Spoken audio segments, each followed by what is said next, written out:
The first time I turned the key in the door on Lomas Boulevard, the lock stuck for half a heartbeat, then yielded with a sound like a soft sigh. You and me, kid? I whispered a hand on the small swell of my belly as hot wind nudged the wind chimes into a shy clatter. The Sandia Mountains were pink and naked in the distance. The keys were warm metal in my palm, proof that what I had done, what I had built, what I had saved, was real. I was 31, 7 months pregnant, and for the first time in my life, I had a deed with my name on it. Nora Alvarez, owner of Unit 2C, a sunlit condo with a long balcony and a stubborn lock. At the closing, they passed me pages that smelled like dry paper and lemon sanitizer. I signed them with slow care, a glossy page catching the light on notary acknowledgement. The agent shook my hand like we'd just negotiated a peace treaty. Brandon did not come to the closing. Double shift, he'd texted, and then a thumbs up. He was a paramedic, the kind of man who knew where to put his hands on a broken rib cage. He said he'd swing by after the shift to see the place properly for the first time, preferably after I'd coaxed the bulky front door into cooperating and made it homey. I didn't mind. I wanted the first breath in that place for myself. The condo smelled like fresh paint and the last tenant's citrus cleaner. Light fell through the living room like a blessing. I set my backpack on the kitchen counter and imagined baby bottles on a drying rack, a chunky wooden high chair, a chipped mug that said, "World's okayest mum." I started a list of things to buy and crossed out half of them. My savings were thin as ribbon after the down payment. Still, I stood there and smiled anyway. I had done this. Me. When my phone buzzed, I expected Brandon. It was Tessa. "Open your door, I'm here, she texted. My sister's voice, even in a text, arrived with confetti. I hurried back to the front door, forgetting for a moment that it stuck, and tugged it open with both hands. Tessa was on the landing, a sunflower of a woman with a ponytail so glossy it looked sprayed on. She hugged me, and the belly in that order, then stepped back with a little squeal. "Nora, this is gorgeous," she said, eyes moving like a real estate agent's, calculating corners and light. "You did it." "We did it," I said. "All those nights on your couch while I worked doubles, all the ramen, all the weekends you watched me crumble and then told me to get back up. That was the we." She waved that away. "You're the one who saved like a squirrel on Adderall." She bounced on her toes. She already had the key from my hand, sliding it into the deadbolt like she had a right. The door stuck again. She jostled the key lip's tight body, leaning. The lock gave, and the metal clicked home. Tessa smirked. "You have to finesse it." "It likes you," I said. "Everybody does," she said lightly, but something under the brightness was flinty like a blade, flashed and put away. She spent 20 minutes narrating where everything should go: crib on that wall couch, angled here, baby gate there. "I know Brandon will want a TV, but don't let him get a monster.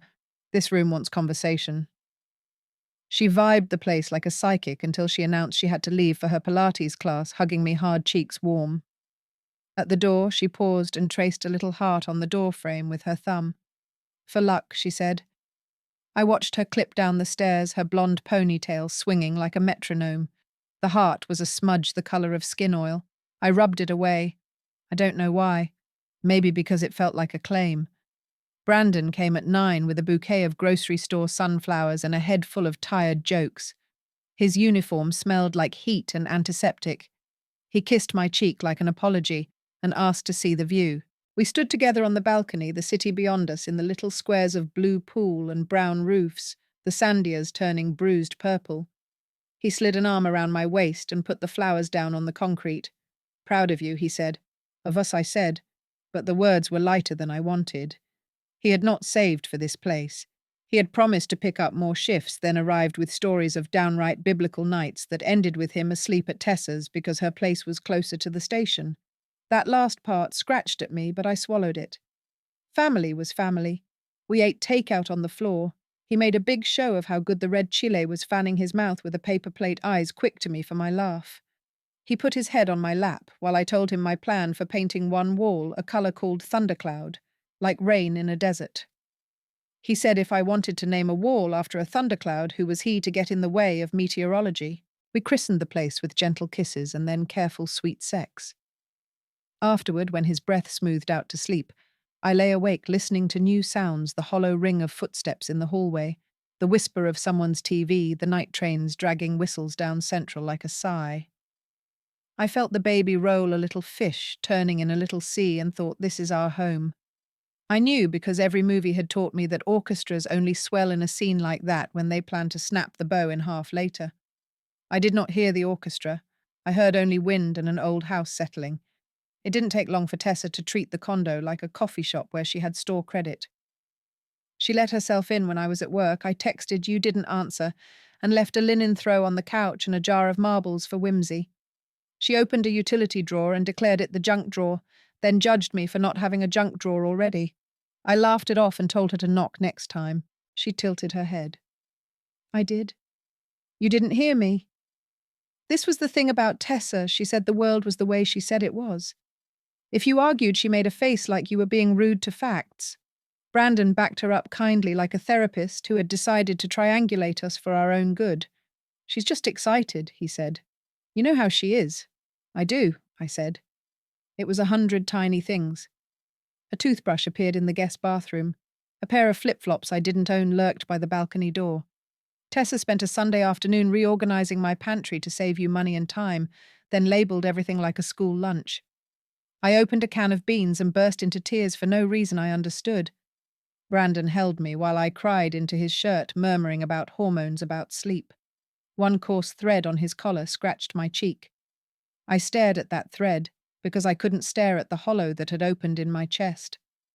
The second key, she said, was for emergencies only. You'll thank me the first time you lock yourself out, belly like a moon. She turned the key on her ring so it flashed in the kitchen light like a little blade. I thanked her. This is what women are taught, to be grateful for things that take something from us while pretending to give. A week later, Tessa hosted a housewarming which I learned about when Brandon texted me a flyer she'd designed on her phone, Albuquerque Sunset Sip for the Alvarez Keats place. The fonts made me dizzy.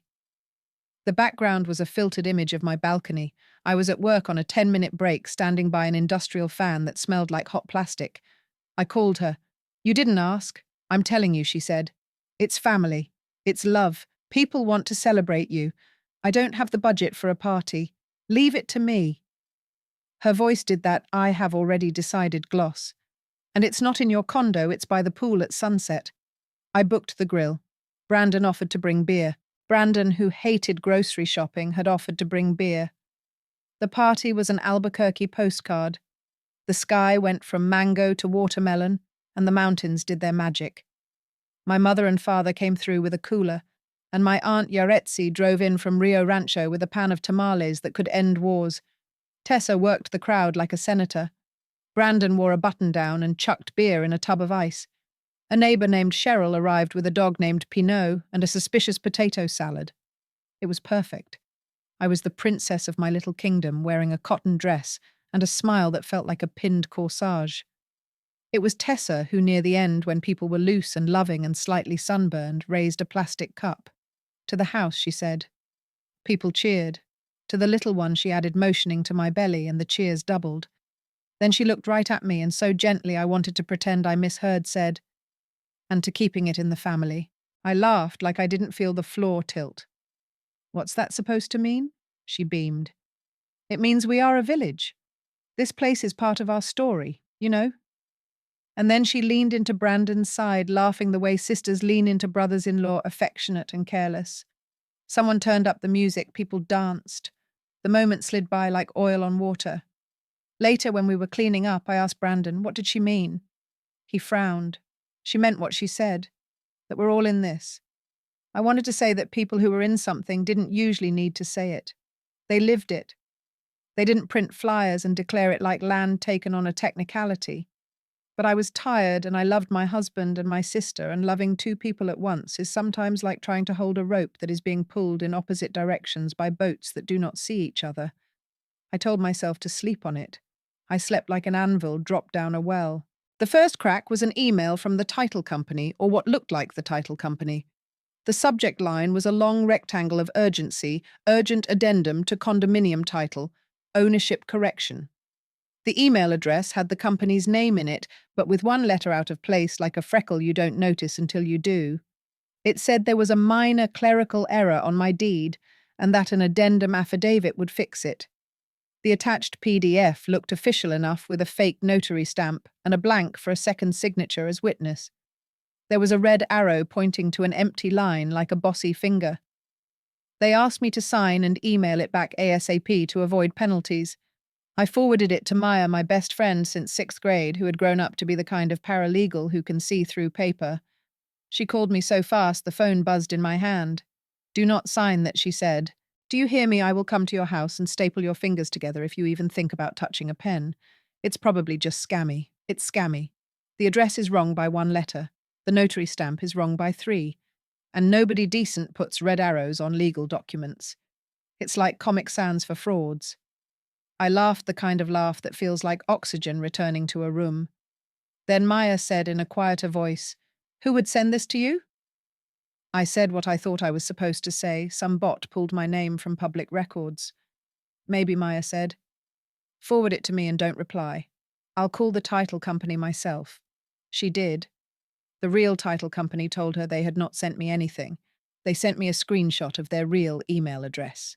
It sat next to the fake one like a spot the difference game for adults who are tired. That night, Brandon said I was overreacting. People pull deeds and hound new homeowners. That's a thing. "It came to my personal email," I said. "The one only you and family have."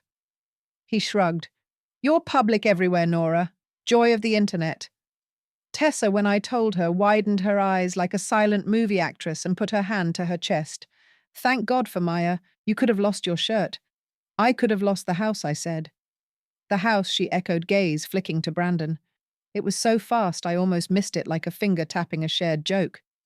Maya is the kind of friend who does not wait politely for emergencies to announce themselves.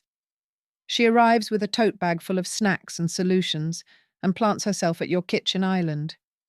She sat there on a Thursday night, hair up, glasses on, laptop open, and said, "We're going to treat this like a case." "I don't have a case," I said. "I have a scam email and a sister who redecorates without asking, and a husband who is convenient to her apartment and drinks her coffee like he pays the rent." I flinched. "Don't do that. Do what turn him into a caricature." She held up her hands. "Fine, he's a complex man with admirable qualities who also happens to have a second toothbrush here some days." "That's not—" "It's a joke," Maya said. "Half a joke. We set up a folder system because Maya believes that folders are how you fight the darkness." She made labels deed, title, communications, odd itineraries. She made another called feelings, then laughed and deleted it. "We'll keep those in the snacks," she said, popping a handful of almonds. I pulled up a text thread where Tessa had asked me to send a copy of the deed for her files because she's helping with family taxes, which is a sentence that actually crawled across my screen wearing a trench coat. I screenshotted it and dragged it into communications. Maya rolled her chair closer. "When did she ask for this? The day after the party," I said. "And did you send it?" "Yes," I said. "And did she ask for anything else? A utility bill?" "She said she was comparing rates with hers." Maya's face went very still. "You're not mad at yourself. Okay, you're not allowed to be. People who love you ask for things. People who love you say yes." Later, while Maya was in the bathroom, my phone buzzed with a voice memo from Tessa. I pressed play. "Hey sis," she said, voice low and breathy like she was in a hallway or on a balcony. "I need you to text me your driver's license tonight. I know it's late. Brandon said you were probably asleep, but I figured I'd try. It's for the HOA packet. They're sticklers. Love you. Sorry to be a pest." She'd sent it 3 weeks ago, after 11 p.m. Brandon had been working a shift. I had been asleep with a book on my chest. In the morning, seeing the request and the word HOA, I had snapped a photo of my license and sent it. I hadn't thought twice. We live in a world where you tap your life into a rectangle and send it because you trust the person with the rectangle on the other end. "Play it again," Maya said, standing behind me now, her eyes on my screen like a surgeon's on an X-ray. I did. She tapped the phone where Brandon was, a word in Tessa's mouth, soft and familiar. She says his name like he belongs to her. Maya met my eyes. "I'm about to say something that will make you hate me." "I won't hate you." "Sheila, sorry," Tessa, Maya said, catching herself because I had told her not to use the name from her last case file, like my life was a rerun, is triangulating. And Brandon is letting her. Worst case, they're working together. Worst case, they're also sleeping together. I laughed. I put my hand on my belly and laughed because the alternative was to throw up in my kitchen sink. Maya, I said, don't do this. Okay, she said. And then softly, okay. She moved to the next thing. We're going to do 3 steps. 1, call the title company tomorrow, confirm everything again. Ask them to flag your file for fraud alerts. 2, get a motion camera for your front door and the hallway. 3, bait email. Bait email. You're going to forward that fake addendum to a new alias account and ask a very innocent question. If they reply, we'll find out how they like to talk. I stared at her, at my kitchen, at my hands. I'm so tired. I know, she said. We're going to build a raft. You just hold on. I nodded. The baby turned like someone hooking a letter J inside me. I breathed until my breath was a metronome. The next morning I called the title company. They flagged my file, put a password on it, sent me an email that felt like a seatbelt clicked into place. Brandon said I was being dramatic. You love a plan, he said, kissing my forehead, his lips cool from iced coffee. You and Maya. You're the Girl Scouts of anxiety. That night, Maya came back with cameras the size of a middle schooler's idea of a spy gadget. We stuck one by the front door. We stuck one in the hallway angled at the apartment door. You have every right to do this, Maya said, and because she knew me, she added, yes, even if it feels like you're sneaking, you are not the one sneaking. It took exactly 4 days to catch Tessa letting herself into my apartment at noon on a Tuesday, then leaving with a manila folder under her arm. When I watched the hallway footage, my breath did a thing that did not feel like breathing. She was pretty even when she thought nobody was watching. It's a thing beautiful people learn, their face is a billboard. Even when they leave a crime scene, they are aware of light. Stop, I said, pressing pause. Keep going, Maya said. I hit play. Tessa checked her phone. The footage was silent, but I knew the way her fingers moved when she was talking to someone she wanted to please. She typed and erased, typed and erased. Then she smiled at her screen, and the smile was not for me. Send me that, Maya said. I did. If you ask me what day broke my heart, I will not say the day Tessa walked out with a folder of my life under her arm. I will say the night her heels clicked down a concrete path toward the pool, and she lifted her cup to the soft Albuquerque dark and claimed in front of people who say grace before they eat tamales that my home belonged to her in spirit. Because who uses spirit like a deed? The ones who know they need to prep the room before the actual theft arrives, so it will feel normal when it does. At Maya's suggestion, we didn't confront. We baited. I forwarded the fake addendum from an alias and asked if we could meet in person to sign because my pregnancy made me nervous about electronic things. The reply came fast and officious and full of the kind of mistakes people make when they are trying to be a version of themselves they saw on TV. They suggested a coffee shop, not the title office, and a notary I'd never heard of with a Gmail address. I sent everything to Maya. She sent everything to her boss. Her boss sent a message to a friend at the DA's office. Threads. We had threads.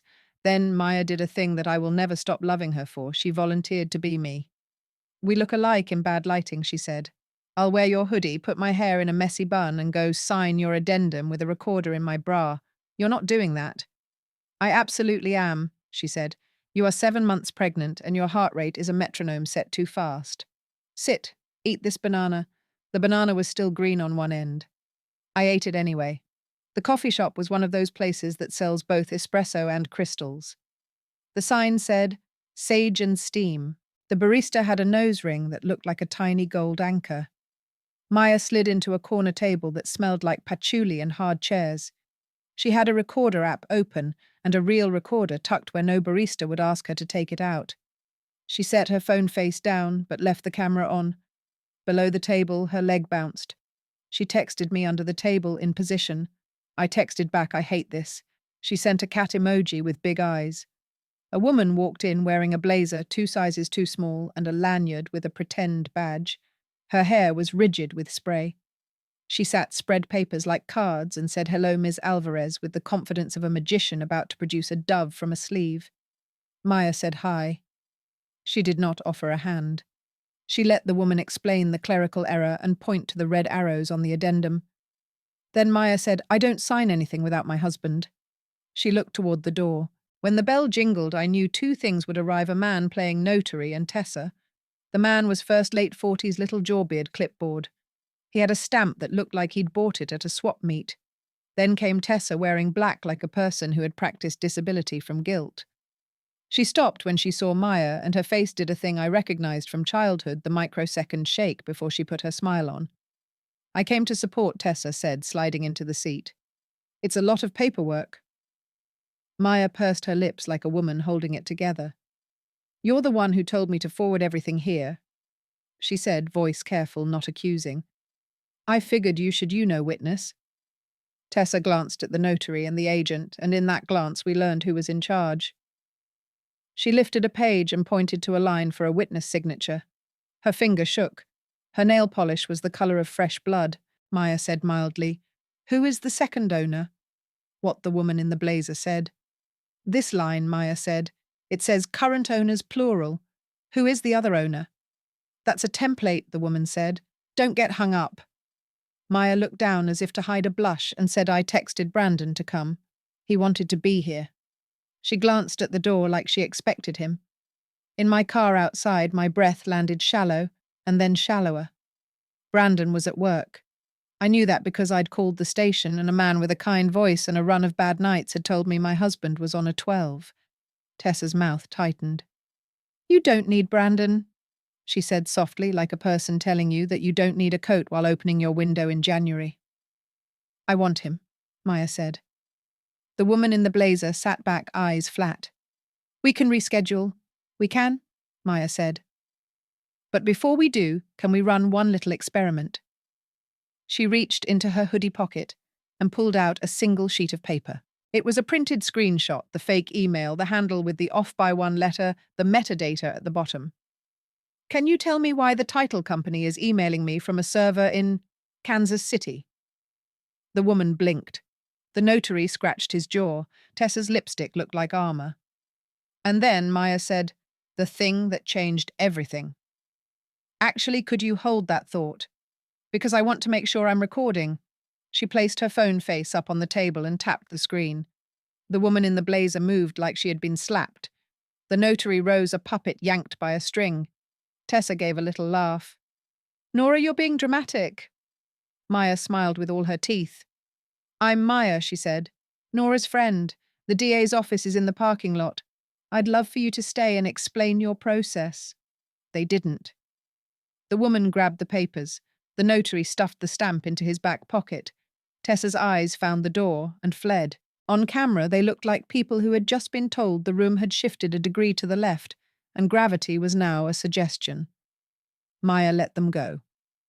Always let them go, her boss had told her. If they run toward their nest. Somebody watches. Somebody did. I went home and folded laundry that smelled like clean cotton and dread. Brandon texted a photo of a sandwich and a sad face, the universal sign for send me sympathy. I sent a heart. He replied, love you. It landed like a pebble in a dry well. Maya texted, they ran. We have faces, voices, emails, attempted notary fraud, and our girl Tessa. Give me a night to turn this into a box of inevitability. Lock the door and try to sleep. I did try. The baby did not. She kicked like she was writing her name from the inside. I put my palm there above my belly button and whispered, we're okay. The keys on the counter looked like a little animal sleeping. The front door's deadbolt was turned. I checked it twice. I went to bed and watched a show where people cook at high speeds and cry into aprons. At 2 a.m, the camera app on my phone pinged, motion detected, front door. My heart left the bed without me. I tapped the alert and saw Tessa's face overexposed by the IR light like a ghost who knew makeup. She put her key into my door. She jiggled. The lock did not turn. I had changed the locks that afternoon on Maya's insistence. The landlady said I had every right. They glowed new in the door like the mouth of a newborn fish. Tessa jiggled again and again. The deadbolt did not give. She stepped back, breathing hard, and looked at her phone. For a long time she just stood there. Her shoulders moved like someone who had underestimated gravity. Then she put her hands against the door and said very softly, Nora to the wood, the way my mother says Dios when she prays. She stepped back and found the camera with her eyes. She smiled like she was at a party and had been photobombed by Grace, then left. I cried into my pillow in the quiet after she was gone, not for her, not exactly, but for the story I had of her which was now dying. People think sorrow is a river, and anger is fire, but betrayal is a field that winds takes forever to cross. When Maya says she is turning something into a box of inevitability, what she means is this: every question has one answer, and it is the answer you want a judge to see. She gathered the emails, the fake documents, the footage of Tessa entering my apartment and leaving with a folder the footage of her trying my door at 2 a.m., the recording of the coffee shop. She requested Brandon's station logs and mapped his double shifts to a blue dot that slept at Tessa's on nights he said the station kept him late. She pulled phone records that put them together in hours that had nothing to do with emergencies. "I'm sorry," she said, laying the phone report in front of me. "I wish this was any other chart." I knew, I said. Saying it out loud made my tongue heavier. I didn't know, but I knew. "We're going to file," Maya said. "Civil first fraud, attempted deed transfer, intentional infliction of emotional distress, if we want to push it. Then we hand the box to the DA and let them choose their party favors." "Party favors," I said, and laughed at how my mouth made jokes when my heart had taken the day off. Brandon did not cry when I told him I knew. He looked at the paper like he was reading someone else's bad review. It's not like that, he said, which is what people say when it is exactly like that. She needed help. She was lonely. It got blurry. "Blurry," I said. "My marriage got blurry." He sat. He put his head in his hands and then looked up, eyes raw. "I thought you'd be enough," he said to me, as if I were a drug he had built tolerance for. "But the job, the baby, the money, everything was so much. Tessa was easy." "I'm glad she was easy," I said, and stood up. I did not scream. I did not throw anything. I did something worse. I left the room and took my keys and wrote down the codes for the cameras and brought them to Maya's office, and at the end of the week, a process server handed my husband a stack of papers in a parking lot while the sky over Albuquerque did its daily miracle and turned a color you could drown in. The courtroom smelled like dust and polish. The judge looked like a woman who calls her grown sons honey, even when they groan about it. She listened while Maya's boss presented the box, motion detected Tessa with her key, motion detected Tessa without access, the fake addendum with the lopsided notary stamp, the coffee shop sting where the notary fidgeted like a middle schooler during the national anthem, and the agent refused to say the word title in a sentence that made sense. Brandon's lawyer tried to make me sound like I was paranoid, and then tried to make me sound like I was vindictive, and then, when that didn't stick, settled on a kind of lazy condescension that made the judge lift her eyebrows all the way into a new jurisdiction. Tessa's lawyer, a man with hair like a helmet, said the word misunderstanding so many times it lost meaning. He claimed she had access to my apartment because the sisters are close, which is a strange way to describe theft. He claimed the fake email was a phishing attempt by a third party, which is true for every bad action taken by a person who would like to be a ghost. Then Maya's boss played the coffee shop audio, and the judge's mouth went tight at the edges. He played the motion camera video, and the judge's head tilted like a woman at a bus stop, listening to a man asking for something he did not earn.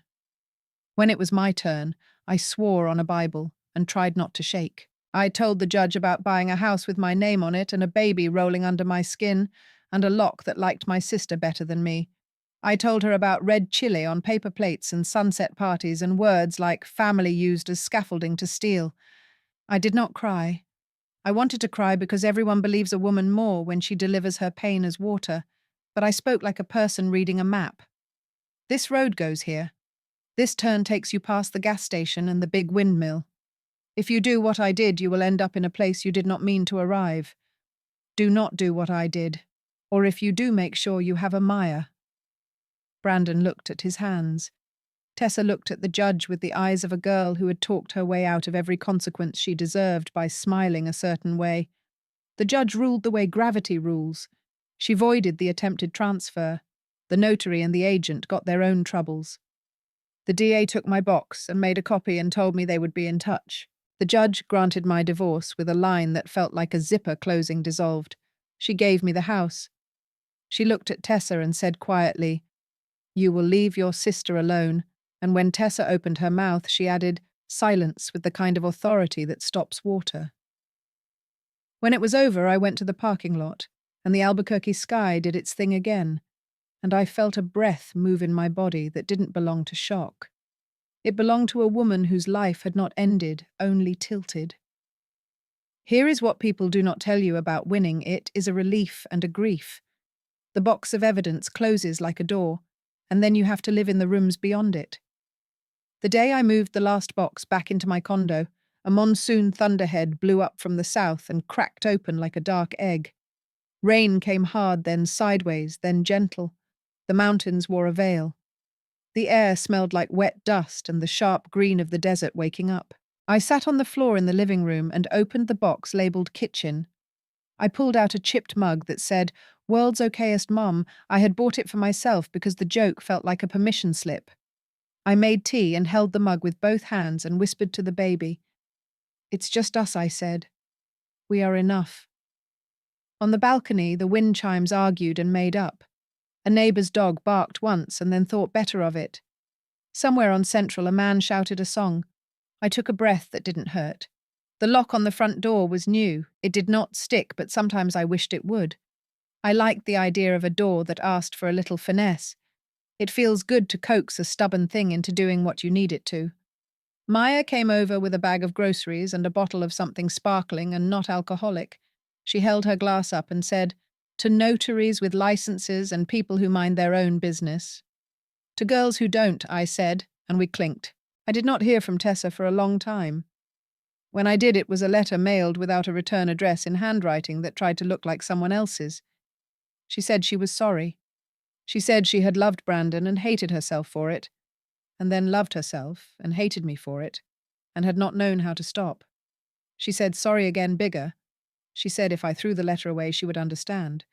She said if I kept it, she would understand. She did not ask for anything. I put the letter in a box called History and placed it in the back of my closet. I did not throw it away. Loving someone is not the same as letting them in. If I had a daughter, I would teach her the difference.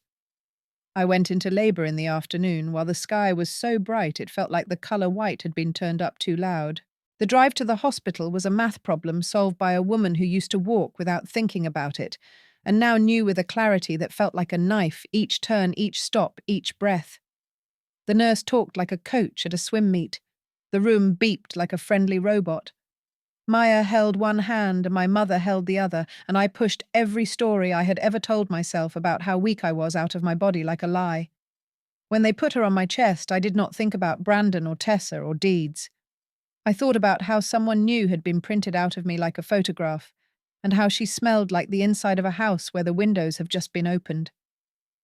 I named her Luz because of course I did, because light is the only thing that makes a room worth walking into. For the first week's night was a thing that visited us like a relative who overstayed. We lay on the couch and breathed in tandem. The house's sounds arranged themselves around us. The motion camera recorded the quiet nothing of a front door that did not open. A woman downstairs played the same love song at 2 a.m. on repeat. I did not call to tell her to stop. We all have our rituals. I went back to work when Luce was 10 weeks old.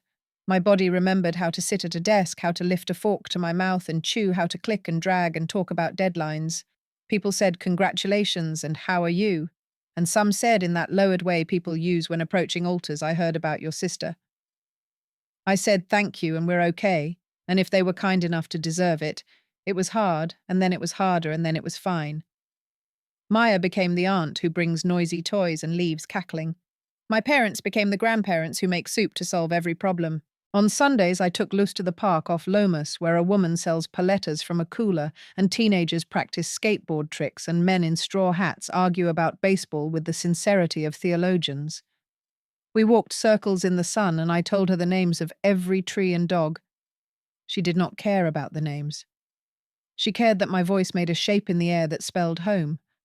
I learned to fix small things in the condo. I learned to change the battery in the smoke alarm and the filter in the AC. I learned to hold Luz on my hip and stir rice with the other hand. I learned to sleep in 20-minute increments and then to sleep for 4 hours, and then one miraculous night for 6. I learned that grief can be folded and put away in a drawer and taken out again without it falling apart. On Luz's first birthday, I threw a party in the common room by the pool. I printed a flyer that said Los is one in a font that did not make anyone dizzy. I bought too many balloons. My mother made a cake that leaned but did not fall. Maya brought a piñata shaped like a sun. Neighbors came with kids and dogs and collapsible chairs. The pool glowed like a square of sapphire. Before we sang, I lifted my plastic cup and looked at the people I loved. Some I had known since I was 9, some I had met when we moved our lives into this building and smiled at each other in elevators. I said to the house, and people cheered because people like to cheer for nouns that hold their bodies. I said to Luce, and they cheered louder. And then I said to everyone who shows up and does the small good things over and over until the big bad things have no place to sit, and the cheer was a hum that felt like a benediction. Later, after we sang and Luce smeared frosting on her face and my father cried in a way he pretended was about the wind, a woman I did not know well came up to me. She was the neighbor with the potato salad that first night, Cheryl with Pinot. She touched my arm. I just want to say, she said, I watched you go through something. And you kept waving at people in the hall. That mattered. I thanked her. I looked at Luce, a smear of yellow on her cheek, like sunshine had been careless, and thought about doors and keys, and who we let in and how. I thought about the night Tessa stood outside my door and called me through the wood, and about the judge who said silence like a blessing that protected me. I thought that maybe someday, when enough time had turned itself into something softer, I would answer a letter with one sentence, I hope you are okay. Not I forgive you. Not come over. Just I hope, which is a word that does not open doors but does light porches. When the guests left and the sky went watermelon again and the mountains did their miracle, I unlocked my front door and carried my sleeping daughter across the threshold. The lock did not stick, but I paused anyway, turning the key, slow feeling for that old hesitation. It wasn't there. The door gave. Inside the air was cool and smelled like cake and lemon cleaner and the ghost of flowers. I stepped in and closed the door behind us and stood very still in the quiet, listening to the room discover that we had returned. Home, I said to my daughter and to myself and to the door that had learned me. We are home.